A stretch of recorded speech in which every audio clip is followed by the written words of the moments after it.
अस्सलाम वालेकुम dear students. आज जो हम टॉपिक लेके आए हैं वो बिल ऑफ एक्सचेंज का बैंकर फॉर कलेक्शन के आ गया है।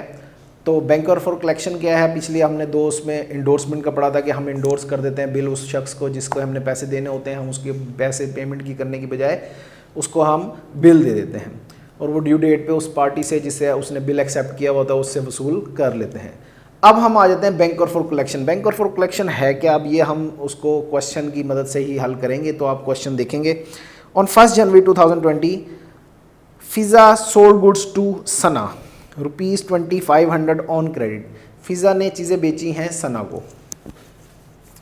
अब सबसे पहले हम एक फिज़ा का अकाउंट बना लेते हैं और उसके बाद बुक बना लेते हैं और सना है हमारे पास, ठीक है। ये दो पार्टीज़ हैं जिन्होंने एक बिल एक दूसरे से सेल परचेज़ किए हैं। तो इसने जब सेल किया होगी फिज़ा ने सना को, तो सना को अकाउंट को डेबिट करेगा 2500 से और सेल्स अकाउंट क्रेडिट कर देंगे 2500 से। क्लियर है। इसी तरीके से सना एंट्री करेगी परचेजेस डेबिट और फिज़ा अकाउंट क्रेडिट 2500 से, ठीक है। अच्छा, अब उसके बाद हम देखते हैं, वो कहते हैं she draw on later a bill for the amount for 3 month on 15/1/2012। अच्छा, 2020 आ जाता है। अब उसने एक बिल जारी किया है और किसके ऊपर जारी किया है, क्या कहते हैं, सना के ऊपर फिज़ा ने, और उसको एक्सेप्ट भी हो गया लेकिन अभी मेंशन नहीं है। इसका मतलब है अंडरस्टूड है कि जब बिल जारी हुआ तो वो एक्सेप्ट भी होगा। तो बाज़ बच्चे परेशान हो जाते हैं कि जी बिल तो जारी कर दिया है लेकिन एक्सेप्ट होके तो नहीं आया, लिखा हुआ नहीं आया, कहीं भी नहीं होता। तो ये अंडरस्टूड बात है, बिल दिया ही का जिक्र ही इसलिए हो रहा है कि वो बिल एक्सेप्ट होके आ गया होगा। तो अब हम इसने क्या एंट्री करनी है, बिल्स रिसीवेबल डेबिट और सना अकाउंट क्रेडिट हो जाएगा। कितने से, 2500 से, ठीक है। इसी तरीके से सना क्या एंट्री करेगी, फिज़ा को डेबिट कर देगी 2500 से और इसकी जगह लायबिलिटी क्रिएट कर लेंगे ये है बिल पेबल से। कितने से, 2500 से। क्लियर है जी। यहाँ ये केस तकरीबन सब में मिलता जुलता है, कोई इसमें चेंजिंग नहीं है, सब जगह पे यही चीज़ आ रही होती है। अब नया क्या है, वो कहते हैं 15 जनवरी 2020 क्या कहते हैं, Fiza deposit the bill with her banker for collection. Fiza ने अपना बिल किसको दे दिया, बैंक फॉर कलेक्शन को, and on the due date the bill was duly honoured. अच्छा, अब 15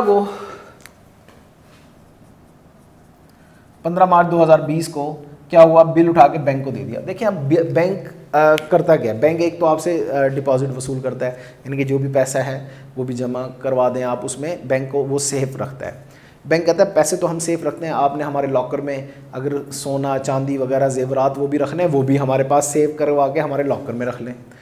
इसी तरीके से जो आपके बिल हैं, बैंक क्या कहता है, आपके जो बिल हैं जो आप अपने पास रखते हैं वो आप अपने पास ना रखें, गुम ना हो जाए, ख़राब ना हो जाए, फट ना जाए, वो हमारे पास रखें। हम ड्यू डेट पे उसको उस पैसे को उस तक महफूज भी रखेंगे, बल्कि उस जो बिल की अमाउंट है वो शख्स से वसूल भी करेंगे।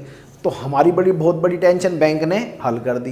तो हम बिल दे देते हैं किसको, बैंक को, और बैंक ने अपने सिस्टम के अंदर वो फीड कर देते हैं। जब ड्यू डेट आती है तो अलार्म आ जाता है उनके पास कि भाई ये इन बिल की ड्यू डेट आ गई है और इनसे हमने पैसे वसूल करने। तो अब हम बिल, सबसे पहले हम बिल दे देते हैं किसको, बैंक फॉर कलेक्शन के लिए। अब देखें, दिया बिल को है तो बिल की जगह हम यहाँ पे हम बैंक तो नहीं लिख सकते। अगर बैंक लिख दिया तो इसका मतलब हमने बैंक में डिपॉजिट कराया। बैंक में डिपॉजिट नहीं करा रहे बल्कि बिल दे रहे हैं ताकि वो बैंक कलेक्ट कर ले। तो यहाँ पे जो एसेट बनेगा ना वो बनेगा बैंक फॉर कलेक्शन, ये याद रखना है।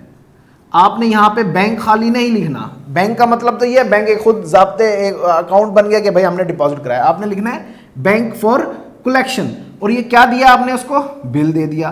तो बिल रिसीवेबल को उठा के आपने क्या कर देना है, क्रेडिट कर देना है। कितनी से, 2500 से। क्लियर जी। ये बिल किसके पास चला गया, बैंक फॉर कलेक्शन के लिए। ये इसकी एंट्री नहीं करता भाई, क्योंकि इसने पेमेंट करनी है, चाहे आप बैंक लेके आए वो आए। अभी तो बिल बैंक के पास गया, जब पेमेंट के लिए आएगा तब हम पेमेंट करेंगे, तब उसकी एंट्री करनी है। अब बिल क्या हो गया, किसके पास चला गया, बैंक के पास।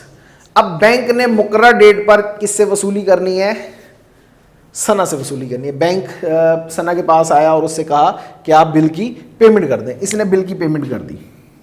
इसने क्या एंट्री करनी है, बिल पेबल डेबिट और कैश अकाउंट क्रेडिट। कितने से, 2500। ठीक है जी। अब वो जो पैसा आया 2500 वो आपके अकाउंट में आया। अब यहां पे आके आपके अकाउंट ओपन होगा, यानी कि आपके अकाउंट में बैलेंस आएगा।